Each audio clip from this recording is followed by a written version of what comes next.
క్షత్రియుల వైశిష్ట్యం ఏమిటో చెప్తున్నాను విను ధర్మరాజా.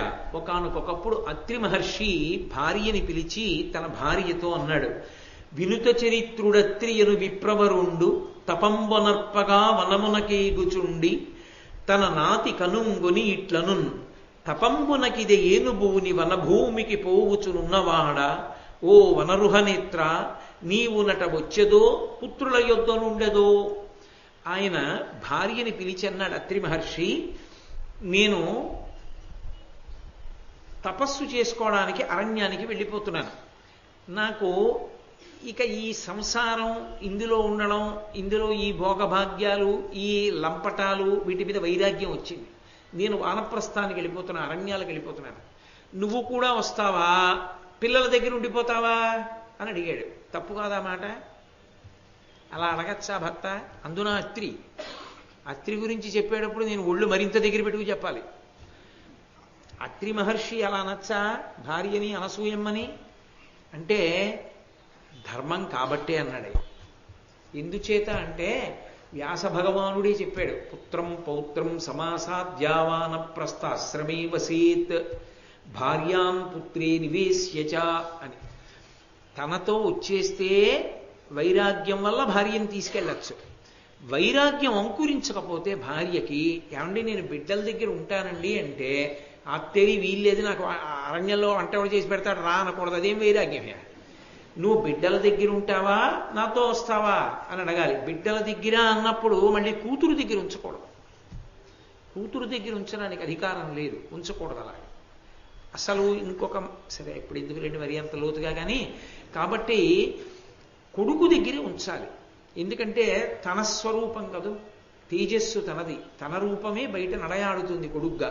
కాబట్టి కొడుకు దగ్గర భార్యని ఉంచి తాను వెళ్ళాలి. అందుకని అత్రి మహర్షి అడిగారు, తన నాతిగనంగుని ఇట్లను తపంబునకిదే ఏను పూని వనభూమికి పోవుచునున్నవాడా.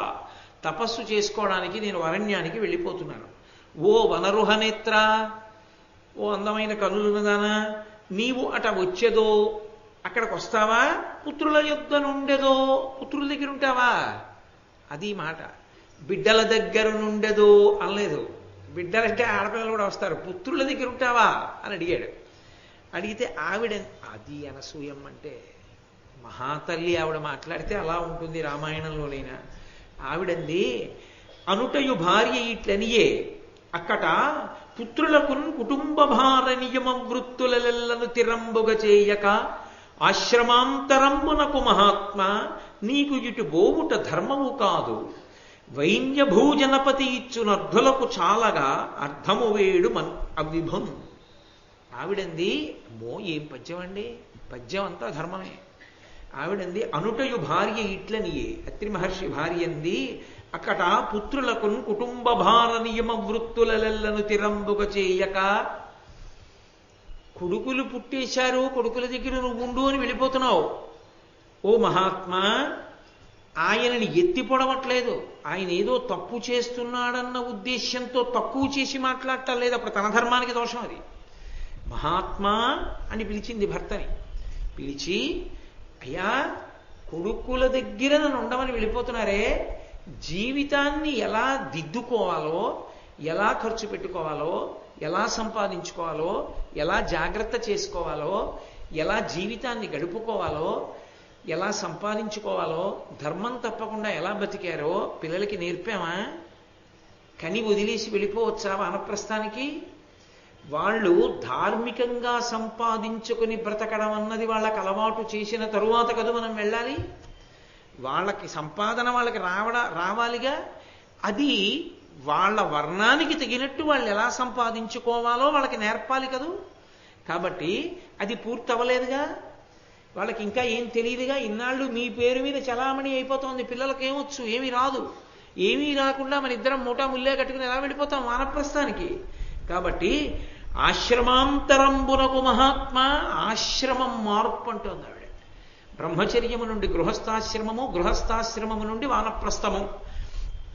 గృహస్థాశ్రమాన్ని వదిలిపెట్టాలి అంటే గృహస్థాశ్రమంలో నీ కర్తవ్యం పూర్తవ్వాలి. నాకు వైరాగ్యం వచ్చిందండి అని చెప్పి ఇంకా బిడ్డలు ఉంచుకోకముందు వాళ్ళని వదిలిపెట్టి వెళ్ళిపోవడం ధర్మ విరుద్ధం. భారతంలో చూడండి కావాలంటే.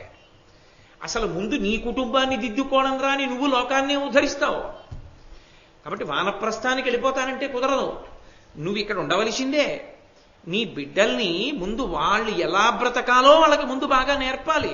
అంతేగాని కొడుకులు పుట్టారు కదండి అని చెప్పి వెళ్ళిపోతానంటే ఎలా కుదురుతుంది? ఆ కొడుకులు ముందు బతకడం వాళ్ళకి నేర్పాలి. కాబట్టి వాళ్ళకి ఎలా సంపాదించుకోవాలో, ఎలా ఖర్చు పెట్టుకోవాలో, ఎలా జీవించాలో వాళ్ళకి నేర్పద్దు తప్ప ఆశ్రమాన్ని ఎలా వదిలిపెట్టి ఇంకో ఆశ్రమం తీసుకుంటావు? ఈ గృహస్థాశ్రమ పరిత్యాగం చెయ్యడానికి కొడుకులు ఊంచుకోవాలి, వాళ్ళకి తెలియాలి. అన్నీ తెలిస్తే మనం వెళ్ళిపోవచ్చు. నేర్పలేదుగా మనం ఇంకా, వాళ్ళ దగ్గర ఏం లేదుగా తినడానికి. మనం వెళ్ళిపోతే వాళ్ళకి ఎలా సంపాదించుకోవాలో తెలియకపోతే అక్రమ మార్గంలో సంపాదిస్తే ధర్మభ్రష్టులు అవుతారు. ఇటువంటి బిడ్డల్ని కన్నందుకు పైతరాల కింద పడిపోతాయి. అలా కాకుండా వాళ్ళకి ధర్మ మార్గాన్ని నేర్పి మనం వెడితే ఆ ధర్మ మార్గంలో సంపాదించుకునే పర్యంతము వాళ్ళు తపస్సు అనుష్ఠానము ఎలా నిలబెట్టుకోవాలన్నది మనం నేర్పితే వాళ్ళు అల్లుకుపోతారు. అప్పుడు ప్రశాంతంగా మనం వైరాగ్యం మనకొచ్చింది కాబట్టి ఇంకా బిడ్డల మీద అనురక్తి విడిచిపెట్టి వెళ్ళొచ్చు. అంటే మీరు బాగా గుర్తుపట్టుకోవాలి, అది బిడ్డల మీద అనురక్తి కాదు, కర్తవ్యత నిష్ఠ. నా కర్తవ్యం నాకు పూర్తవకుండా నేను ఇంకొకటి పట్టుకునే అవకాశం లేదు సనాతన ధర్మంలో. కర్తవ్యతా దృష్టితో ఉండాలి. నా కర్తవ్యం నేను చేస్తున్నానా, అది చాలా చాలా ప్రధానం. కాబట్టి ఆశ్రమాంతరంబునకు మహాత్మా నీకు ఇటు బోవుట ధర్మము కాదు, అది ధర్మం కాదు. ఆవిడ ధర్మం గురించి మాట్లాడింది. అందుకని వైన్య భూజనపతి ఇచ్చునర్ధులకు చాలగా, వైన్యుడు అనబడేటటువంటి మహారాజు ఉన్నాడు, ఆయన దగ్గరికి వెళ్ళండి. ఆయన అపారమైన దానం చేస్తాడు. ఆయనకి చెప్పండి, నేను ఇలా వానప్రస్థానికి వెళ్ళిపోదాం అనుకుంటున్నాను, బిడ్డలు బ్రతకడానికి కావలసిన ద్రవ్యం ఇద్దాం అనుకుంటున్నాను, కాబట్టి మీకు ఆ ద్రవ్యాన్ని నేను నా బిడ్డలకి ఇచ్చుకోవడానికి నువ్వు నాకు ఇవ్వవలసింది అని అడగండి. అలా అడగచ్చా? ఎప్పుడైనా ఆశ్రమం మారేటప్పుడు ప్రభువుదే కర్తవ్యం, రాజే ఇవ్వాలి. అందుకే స్నాతకులందరూ రాజు దగ్గరికే వెడతారు. చదువుకోవడం పూర్తయిపోయింది అనుకోండి, గృహస్థాశ్రమంలోకి వెళ్లే ముందు గురుదక్షిణ కట్టాలి అంటే గురుదక్షిణ కొరకు రాజుగారి దగ్గరికే వెడతారు. పెళ్లి చేసుకోవడానికి డబ్బు లేదనుకోండి, రాజుగారి దగ్గరికే వెడతారు. వానప్రస్థానికి వెళ్ళిపోయే ముందు పిల్లల్ని స్థిరీకరించవలసి ఉందనుకోండి, రాజుగారి దగ్గరికే వెడతారు. అది ధర్మం. కాబట్టి బ్రాహ్మణుడు అలాగే సంపాదించుకోవాలి. కాబట్టి మీరు వైన్యుడన్న రాజు దగ్గరికి వెళ్ళండి, ఆయన భూరి సంభావనలు ఇస్తాడు. ఎందుకని? మనం పిల్లలకి ఇచ్చి వాళ్ళు భద్రంగా ఉండడానికి ఏర్పాటు చేసి వెళ్ళిపోవాలి. కాబట్టి వైన్యభూజనపతి ఇచ్చునర్ధులకు చాలగా, అర్ధులకి సరిపోయేటట్టు ఇచ్చేటటువంటి వాడు ఆయన. ఎవడు ఏ కోరికతో వచ్చాడో ఆ కోరికకి సరిపోయేటట్టు ఇస్తాడు తప్ప ఇంకొకలా ఇచ్చేవాడు కాదు. చూడండి, ఏమంటే ఇంజనీరింగ్ చదువుకునేటటువంటి పిల్లలకి 10 మందిని చదివిస్తున్నానండి అని చెప్పి 1000 రూపాయలు ఇవ్వడం కన్నా ఒక్క పిల్లాడిని చదివించడం మంచిది కాదు. ఒక్క పిల్లాడికి ఫీజు కడితే వాడు చదువుకుంటాడు. ఎందుకు 10 మందికి 1000 రూపాయలు? వాడు మళ్ళీ ఇంకోళ్ళ దగ్గరికి వెళ్ళాలి మిగిలిన డబ్బులకి. అది దాతకు ఉండవలసిన లక్షణం. దాత దగ్గరికి అర్థి వెడితే అర్థి తృప్తితో వెళ్ళిపోవాలి తప్ప సగమే ఇచ్చి మిగిలింది ఎవరి దగ్గరికో మళ్ళీ వెళ్ళని చెప్పకూడదు. ఇవ్వగలిగితే ఇవ్వాలి, లేకపోతే వదిలిపెట్టాలి, అంతే. కాబట్టి అలా ఇవ్వగలిగిన వాడయా వైన్యుడు. ఆవిడ ఎంత ధర్మాన్ని ఆలోచించిందో చూడండి. ఎవరి దగ్గర పడితే వాళ్ళ దగ్గరికి వెళ్ళకండి. వాడు తెలియకయా ఏదో ఇంతే ఇస్తాను అంతే ఇస్తాను ఏదో మాట అన్నాడు అనుకోండి, మీ మనసు చిన్నబుచ్చుకుంటుంది. అది భర్త మీద గౌరవం. ఆవిడ భర్త మీద ఎంత గౌరవంతో ఆయన కోరికే తీరడానికి, ఆయన ధర్మం తప్పకుండా ఉండడానికి తాను ధర్మశాస్త్రాన్ని బోధ చేస్తోంది ఆవిడ భార్య అంటే. తప్ప మీకేం తెలియచ్చు అండం కాదు. భారతదేశంలో స్త్రీలు వ్యవస్థ యందు అత్రి మహర్షిని దాటి అనసూయమ్మ మాట్లాడింది. ఎందరు స్త్రీలో ఎంత శాస్త్ర ప్రవేశం. ఏమిటో నాకు ఆశ్చర్యంగా ఉంటుంది. పురుషులతో సమాన హక్కులని వేదికలు ఎక్కరుస్తుంటారని పిచ్చిగోలా. ఏమైనా చదివితే కదా అసలు వాళ్ళల్లా నువ్వు చదువుకున్నావా ఏమన్నా నువ్వు మాట్లాడడానికి? నువ్వు చదువుకున్నది ఏమైనా ఉందా అసలు చెప్పడానికి? ఓ భారతం కానీ రామాయణం కానీ ఎప్పుడైనా చదివావా? నీకేమైనా తెలుసా ఏ సర్కలం ఏముందో? ఎందుకు వచ్చిన ప్రసంగాలు? ఏదో వేదిక దొరికింది కదా అని ఎక్కనో మాట్లాడడం. అలా మాట్లాడడానికి ఊళ్ళో కొంతమంది ఉంటుంటారు ప్రత్యేకంగా, అదే పని వాళ్ళకి. వాళ్ళు చదువుకున్నది ఏమిటో నాకు తెలియదు. కాబట్టి నాయన ఆయన దగ్గరికి వెళ్ళండి, వైన్యుడి దగ్గరికి వెడితే ఆ వైన్య భూజనపతి ఇచ్చు అర్ధులకు చాలగా అర్థించినటువంటి వాళ్ళకి సరిపోయేటట్టుగా ఇవ్వడంలో ధార్మికుడు ఆ వైన్య భూపతి. కాబట్టి అక్కడికి వెళ్ళి అర్ధము నేడు మవ్విభున్, ఆయనని డబ్బడగండి అంది. అత్రి ఏమీ మాట్లాడలేదు.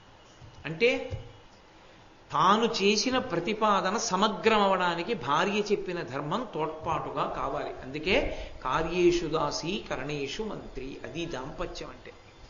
దాంపత్యం అంటే ఎప్పుడూ ఒకరు చెప్పుట ఒకరు వినుట కాదు, అనుభవము అని ఒక మాట ఉంటుంది.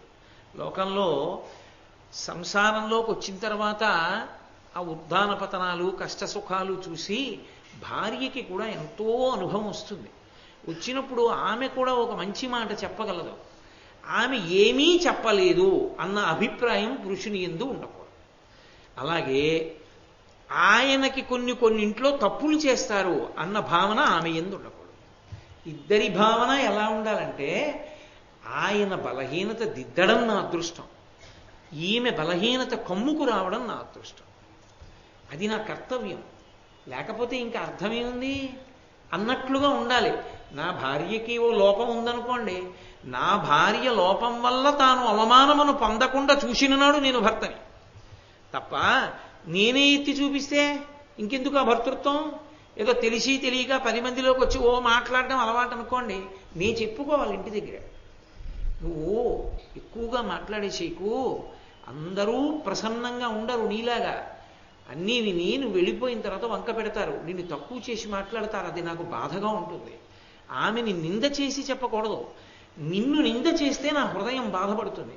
అందుకని నువ్వు ఎక్కువ మాట్లాడకు, నువ్వు నింద పొందడం నాకు ఇష్టం ఉండదు. పైన మాట్లాడు, కాసేపు నిగ్రహించు. నీకు ఎన్ని మాట్లాడాలనున్నా నాతో మాట్లాడు, ఎన్నైనా మాట్లాడు, పర్వాలేదు. ఎందుకో తెలుసా, నేను భర్తని, భరించవలసిన వాడిని. నీ అమాయకత్వం కానీ తెలివితేటలు కానీ నీ భోళాతనం కానీ ఏదైనా సంతోషంగా స్వీకరిస్తాను. నాతో మాట్లాడు, వాళ్ళతో వద్దులే అని చెప్పగలగాలి. ఆయన ఎందుకు చెప్పారో ఆమె అర్థం చేసుకోగలగాలి. అది దాంపత్యం.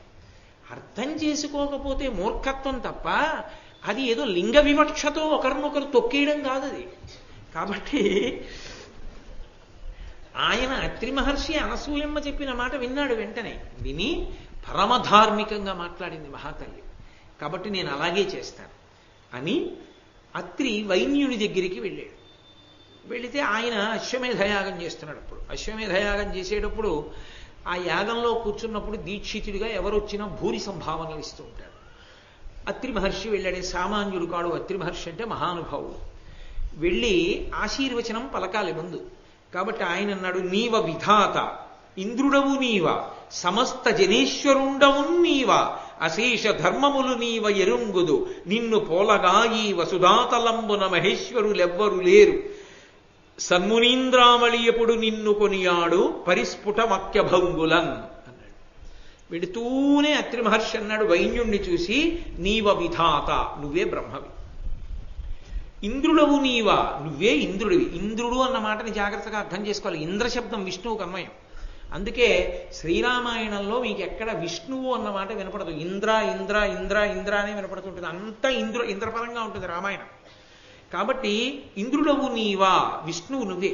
సమస్త జనేశ్వరుండవు నీవా, ఈశ్వరుడివి నువ్వే, శివుడివి నువ్వే. అశేష ధర్మములు నీవ ఎరంగుదు, అన్ని ధర్మాలు నీకే తెలుసు. నిన్ను పోలగా ఈ వసుధాతలంబున మహేశ్వరులెవ్వరు లేరు, నీతో సమానమైనటువంటి రాజు వేరొకడు లేడు. సన్మునీంద్రావళి ఎప్పుడు నిన్ను కొనియాడు పరిస్ఫుట వాక్యభంగులన్, సన్మునులైనటువంటి వారు, సత్ప్రవర్తన కలిగినటువంటి మునులు ఎప్పుడూ నిన్ను పొగుడుతూ ఉంటారు అన్నాడు ఆయన. అనగానే అక్కడే గౌతమ మహర్షి కూర్చున్నాడు. ఆయనకి ఎనలేని కోపం వచ్చి వెంటనే ఆయన అత్రి మహర్షిని, ఇది పరీక్ష అంటే, భార్య అన్న మాటకు ఒప్పుకుని వెళ్ళారు. వెళ్ళి ఆయన ధర్మం మాట్లాడారు అత్రి మహర్షి. గౌతమ మహర్షి తప్పట్టుకున్నాడు. ఆయన అన్నాడు, అది తినేసింది అనవసరంగా ఇక్కడికి వెళ్ళమని అని అనకూడదు, అనసూయమ్మని. నిలబడగలగాలి తన ధర్మానికి తాను. అది ఈ దోషం వచ్చినప్పుడు ఎవరి మీదో పెట్టడం, గొప్ప వస్తే తన మీద పెట్టుకోవడం కాదు. అన్ని వేళలా సరిగ్గా ఉండాలి. కాబట్టి అని పలుకంగా గౌతమ మహాముని ఇచ్చట నుండి అంతయున్ విని కలుషించి ఏలగిటు నీకున నోరరుగంగా ప్రేలెదవు ఈ జనపతి ఏ విధాతయును శక్రుడు ఈశుడు అర్ధకాంక్షివై మనమున శంకలేక ఒక మానవునింత నుతింపనీటికి. ఆ గౌతమ మహర్షి ఎక్కడో కూర్చున్నారు దూరంగా. అత్రి మహర్షి వచ్చి ఆశీర్వచనం చేస్తుంటే చెవులు రిక్కించి విన్నాడు. విని వెంటనే ఆయన లేచాడు, కలుషించి కోపంతో లేచి అన్నాడు, ఏల ఇటు వీకున నోరు అరుగంగా ప్రేలేదవు, ఎందుకు అలా నోరు అరిగిపోయేటట్టుగా అలా పొగుడుతున్నావు, పేలుతున్నావు నీ ఇష్టం వచ్చినట్టు. మహర్షి ధార్మికంగా మాట్లాడద్దు. ఈ జనపతియే విధాతయును శక్రుడు ఈశుడు. ఏమిటి ఈ రాజా బ్రహ్మ, ఈ రాజా విష్ణువు, ఈ రాజా శివుడు, పొగడ్డానికి కూడా బుద్ధి ఉండక్కర్లా? ఏమిటి ఈ రాజును పట్టుకుని నువ్వే బ్రహ్మ, నువ్వే విష్ణువు, నువ్వే శివుడు అంటున్నావేమిటి? అర్ధకాంక్షివై మనమున శంకలేక ఒక మానవుని ఇంత నుతింపనీటికి. డబ్బు కావాలనుకుంటే డబ్బు కావలసిన వాళ్ళే ప్రవర్తించు, అంతేకాని నీకు డబ్బులు కావాలి కాబట్టి ఇంత అన్యాయంగా పొగుడుతావా వచ్చి? సిగ్గే ఇట్లా నీకు అలా పొగడ్డానికి? నోరరయంగా నోరు నెప్పెట్టేట్టు ఏమిటా పొగడ్డం? ఉంది కదా అని పొగడకూడదు, పొగిడినా అది ధర్మబద్ధంగా ఉండాలి అన్నాడు. వెంటనే అత్రి మహర్షి అన్నారు, ఊరక మీరనాడెదవు యుక్తమునాత్మజూడగా నేరవు సర్వలోకములు నిర్మల నీతి పరాక్రమంబు ఒప్పారగనీది ధర్మములకన్నిటికి కుదురై వెలుగు ధాత్రీరమణుండు మీటిగ నుతింపగా పోలదే నాకు ఇమ్మెయి. అత్రి మహర్షి అన్నారు, ఊరక మీరనాడెదవు, ఎందుకయ్యా ఎక్కువ మాట్లాడతావు అలాగా? యుక్తమయుక్తమును ఆత్మచూడగా నేరవు, ఏది యుక్తము ఏది అయుక్తము అని నువ్వు ఆలోచించలేదు. నా మాట విని వెంటనే కోప్పడ్డావు అంతే. నేను అలా మాట్లాడచ్చా, అది శాస్త్రవిహితమా? నేను అలా మాట్లాడకూడదా, శాస్త్రాన్ని దూష్యమా? నువ్వు ఆలోచించలేదు. సర్వలోకములు నిర్మల నీతి పరాక్రమంబులొప్పారగనేలి, తన పరాక్రమం చేత లోకాలన్నిటినీ కూడా పరిపాలన చేస్తూ ధర్మమునందు నిలబెట్టినటువంటి రాజు ఎవరున్నాడో అతను ధర్మములకన్నిటికీ కుదురై వెలుగు. అందరి ధర్మానికి అతనే మూలకందం. రాజుకి భయపడి బ్రాహ్మణుల్లా బ్రతుకుతాడు, రాజుకి భయపడి మిగిలిన వాళ్ళలా బతుకుతారు. ఎవరి ధర్మం వాళ్ళు ఎందుకు చేస్తున్నారో తెలుసా? రాజుని బట్టి. రాజు ధర్మమునకంతటికీ మూలకందం. రాజు ధర్మమునకంతటికీ మూలకందం అయితే పరమేశ్వరుడు ధర్మమునకంతటికీ మూలకందం. మనం ధార్మికంగా ఉందామనుకుంటే ఎవరిని చూసి ఉండాలని చెప్పాను నేను నిన్న? పరమేశ్వరుడిని చూసేనా భయపడి ఉండాలని చెప్పాను, ఆయన యందు భక్తితేనైనా ఉండాలని చెప్పాను. కాబట్టి ఆ పరమేశ్వరుడే నా విష్ణు పృథివీపతి. విష్ణువు కానివాడు పృథివీపతి కాలేడు విష్ణువాంశ లేకపోతే. కాబట్టి ఆ రాజు యందు బ్రహ్మతత్వము, విష్ణుతత్వము, శివతత్వము ఉంటేనే లోకంలో ధర్మం నిలబడుతుంది. ధర్మమునకంతటికీ ఆయనే మూలకందమై ఉంటాడు ప్రభువు. కాబట్టి ధాత్రీరమణుండు మేటిగా నుతింపగవోలదే, లోకంలో ధర్మాన్నంతటినీ నిలబెడుతున్నాడు, తన ధర్మాన్ని తాను నిర్వర్తిస్తున్నాడు. విష్ణుస్వరూపుడు కనుక విష్ణువుకి బ్రహ్మకి, విష్ణువుకి శివుడికి అభేదం కనుక ఆయన బ్రహ్మ, విష్ణువు, శివుడు అని నేను అన్నాను. బ్రహ్మ సృష్టిస్తాడు లోకంలో.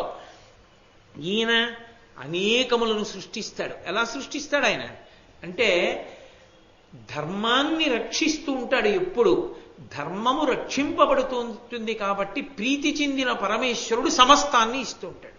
వర్షములు కురుస్తుంటాయి, వేళకి వర్షములు పడుతున్నాయి కాబట్టి పంటలు పండుతున్నాయి, సృజింపబడుతున్నాయి. కాబట్టి అన్నీ సృష్టింపబడడానికి కారణమయ్యాడు కాబట్టి బ్రహ్మగారు అయ్యాడు. అందరూ ప్రశాంతంగా ఉండడానికి కారణమయ్యాడు, ప్రభువుని పట్టి భయపడతారు కాబట్టి. అలా పరిపాలిస్తున్నాడు కాబట్టి విష్ణువు అయ్యాడు. ఎవడు మార్గం తప్పాడో వాడిని నిర్మూలించడంలో శివుడయ్యాడు, లయకారకుడయ్యాడు. ఎవడికి ఏది ఇవ్వాలో అది ఇవ్వగలిగిన వాడు కాబట్టి శివుడయ్యాడు, మంగళప్రదుడయ్యాడు. కాబట్టి ఆయన బ్రహ్మ, విష్ణువు, శివుడు ఎందుకు కాలేదు? ధర్మమునకు మూలకందమైనటువంటి ప్రభువుని ఆ మాటతో పొగడడం ఎందుకు అయుక్తమైంది? కాబట్టి నేను మాట్లాడిన దాంట్లో దోషం లేదయా గౌతమ మహర్షి, నేనేం అడగలేదుగా ఆయన్ని. డబ్బు కోసం నేను ఆయన్ని స్తోత్రం చేశానన్న మాట సత్యదూరం అన్నాడు. అంటే గౌతముడు అన్నాడు, కలయ నరలు వచ్చి తల తెల్లనైనంత చేసి నీకు ఎట్లు చేరునిరుక జ్ఞానవృద్ధుడైన వాని మాటలు గదా సభన జల్లు నార్య జనులకెక్కి. ఏదో జుట్టు తెల్లబడిపోయింది కదా అని నీ ఇష్టం వచ్చినట్లు మాట్లాడేకు. బ్రహ్మ విష్ణువు శివుడు ఆ పృథివీపతి అని చెప్పేస్తున్నావే, నీ జుట్టు తెల్లగా ఉంది కాబట్టి పెద్దవాడి అయిపోయావు కాబట్టి నువ్వు చెప్పచ్చు అనుకుంటున్నావా? ఎవడికి జ్ఞానం ఉన్నదో వాడే సభలో వృద్ధుడు. నేను చెప్పింది సత్యం, అంతేకాని నీ జుట్టు తెల్లగా ఉందని నీది కాదు సత్యం, నేను చెప్పిందే సత్యం అంటే కించిత్ అతిశయంతో మాట్లాడాడు ఆయన, అవతల వారిని చిన్నబుచ్చుతూ. అక్కడ ఉన్న మహర్షులందరికీ అనుమానం వచ్చింది. అత్రి మాట్లాడింది నిజమా, గౌతముడు మాట్లాడింది నిజమా? ఇప్పుడు వైన్యుణ్ణి అలా పొగడచ్చా? అసలు ఆ పద్యం చెప్పచ్చా? ఇప్పుడు అత్రి మహర్షి పక్షాన్ని తీసుకుంటే గౌతముడికి కోపం వస్తుంది, గౌతమ పక్షాన్ని తీసుకుంటే అత్రికి కోపం వస్తుంది. ఎవరికి కోపం వచ్చినా ఉపద్రవం మాత్రం ఖాయంగా వస్తుంది. మౌనంగా కూర్చుంటే వాళ్ళు సభని అడుగుతారు, చెప్పరే సత్యమా అసత్యమా అంటారు, అప్పుడైనా చెప్పాలిగా. ఎందుకు వచ్చిన గొడవ అడిగే వరకు ఊరుకోవడం, ఈలోగానే జోక్యం చేసుకుందామని వాళ్ళు అన్నారు. అయ్యా పెద్దవాళ్ళ మధ్య గొడవ ఎందుకు వచ్చింది, ఇలా అనొచ్చో అనకూడదో సనత్కుమారుణ్ణి అడుగుదాం రండి. ఎందుకనంటే వాళ్ళు బ్రహ్మజ్ఞానులు సనక సనందనాథులు కాబట్టి సనత్కుమారుణ్ణి అడుగుదాం ఇలా చెప్పచ్చా అన్న విషయం. రెండన్నారు. మహర్షులందరూ కలిసి ఈ అశ్వమేధయాగ మంటపంలోంచి బయలుదేరి యాగశాలలోంచి సనత్కుమారుడి దగ్గరికి వెళ్ళారు. ఏమి ఇలా వచ్చారన్నాడు ఆయన. ఇదిగో ఇలా ఇలా వాదం జరిగింది వీళ్ళిద్దరికీ, ఎవరు సత్యం చెప్తున్నారు, ఎవరు మాట్లాడింది యుక్తము అని అడిగారు. సనత్కుమారుడు అన్నాడు, అత్రి నిజంబ పల్కే తగ ఆతని వాక్యము ధర్మయుక్తము, ఈ ధాత్రి సమస్తమున్ బృహదుదగ్ర భుజాగ్రమునందు దాల్చు సక్షత్రియుడు ఎల్లవారలను కావను బ్రోవ ప్రభుండు, కావునన్ శత్రు నిషూదనుండతడు శక్రుడు ఈశ్వరుడు విధాతయు. అత్రి మహర్షి చెప్పిందే సత్యం.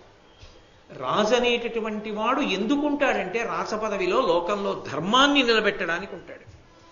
ధర్మాన్ని నిలబెట్టగలిగిన నాడు ఆయన బ్రహ్మ విష్ణువు శివుడే అయి ఉన్నాడు. కాబట్టి నీవు బ్రహ్మవు, నీవు విష్ణువు, నీవు శివుడవు అని అలా ధార్మికంగా పరిపాలిస్తూ ధర్మం నిలబెట్టినటువంటి వైనుణ్ణి పొగిడితే అందులో దోషం రాలేదు. కాబట్టి ఆయన చేసింది సత్యమే. అత్రి మహర్షి నోటి వెంట అనృతవాక్కు రాలేదు. అత్రి మాటయే నిజము, గౌతమ మహర్షి మాటయే దోషభూయిష్టము అని సనత్కుమారుడు తీర్పు చెప్పాడు. చెప్పి ఆయన ఒక విషయాన్ని జోడించాడు. జనులకు నెల్లను పూజ్యుడు జనపాలుండు, అతని మహిత శాసనమున సజ్జనులను మునులను సద్దిది జనువారలు కాక కడవ జనదెవ్వరికి. ఆ రాజుగారు ఎప్పుడూ ధర్మం పట్ల అనురక్తితో ఉన్నాడనుకోండి, తపస్సు చేసుకునే ముని తపస్సు చేసుకుంటాడు ప్రశాంతంగా, ఎవరు అవరోధం కల్పించరు. బ్రాహ్మణుడిలా బతకాలనుకున్నవాడు బ్రాహ్మణుడిలా బతుకుతాడు, వైశ్యుడు వైశ్యుడిలా బ్రతుకుతాడు. ఎవరు ఎలా బ్రతకాలో వాళ్ళు అలా బ్రతుకుతారు. ఎందుకని వేదంలో అలా చెప్పబడింది కాబట్టి మేము అలా బ్రతుకుతామంటే వేద ధర్మమునందు అనురక్తి ఉన్న ప్రభువు యొక్క అనుగ్రహం చేత పరిపాలనా దక్షత చేత ధర్మం నిలబడుతుంది. కాబట్టి ధర్మాన్ని నిలబెట్టగలిగిన వాడు ప్రభు ఒక్కడే, ఆ ప్రభువు ఈశ్వర సదృశుడే. కాబట్టి సింహాసనం మీద ఉన్న ప్రభువు ధర్మాన్ని నిలబెట్టి పరిపాలిస్తున్నప్పుడు అతన్ని అలా పొగడడంలో దోషమే రాలేదు. ఆయన ఈశ్వరుడు అన్న మాట అంటే తప్పు రాదు అని ఆయన ఒక మాట అన్నాడు. లోకంలో ఒక మర్యాద ఉంది. ధార్మికంగా పరిపాలించాలి అనుకున్నప్పుడు ధర్మం తెలిసి ఉండాలి కదా. ధర్మం తెలిసి ఉండాలి అంటే ధర్మ సూక్ష్మము తెలిసి ఉండాలి. ధర్మము ధర్మ సూక్ష్మము చెప్పగలిగినటువంటి బ్రాహ్మణులు క్షత్రియులకు చెప్తూ ఉంటారు. క్షత్రియులు బ్రాహ్మణులను ఆదరించి ధర్మము తెలుసుకుని ఆ ధర్మాన్ని నిలబెట్టడానికి లోకాన్ని పరిపాలిస్తారు. బ్రాహ్మణుడు ధర్మాన్ని ప్రభువుకి చెప్పేటప్పుడు తన సొంత అభిప్రాయం చెప్పకూడదు, వేదాంతర్గతమైన విషయం చెప్పాలి. బ్రాహ్మణుడు చెప్పిన విషయాన్ని పట్టుకుని లోకంలో ధర్మాన్ని క్షత్రియుడు నిలబెట్టాలి. వీళ్ళిద్దరూ అన్యోన్యంగా నిలబడిన కారణం చేత లోకమంతా చల్లగా ఉండాలి. అది నీతి అయ్యా. అందుకని ప్రభువు బ్రాహ్మణుడు అంత అన్యోన్యంగా ఉండేవారు పూర్వం. అందుకని అలా ఉండడంలో దోషం లేదు. బ్రాహ్మణుడు క్షత్రియుణ్ణి సరిగా అర్థం చేసుకోవాలి తప్ప ఇలా అనకూడదు అలా అనకూడదని అనరాదు. అలా అనడం ప్రమాదహేతువు, సమాజం అంతా విచ్ఛిన్నమవుతుంది. కాబట్టి గౌతముడు అలా మాట్లాడకూడదు అని చెప్పాడు సనత్కుమారుడు. అందరూ సంతోషించారు. తిరిగి యజ్ఞమాటానికి వచ్చారు. ఏమీ అడగకుండానే అత్రి మహర్షిని పిలిచి 1,000 బంగారు నాణెములు ఇచ్చాడు ప్రభు. అది గారు చెప్పింది తల్లి బయలుదేరేటప్పుడు, ఆయన్ని అడగవయా, ఎవరికి ఏమి ఇవ్వాలో ఎంత ఇవ్వాలో తెలుసు.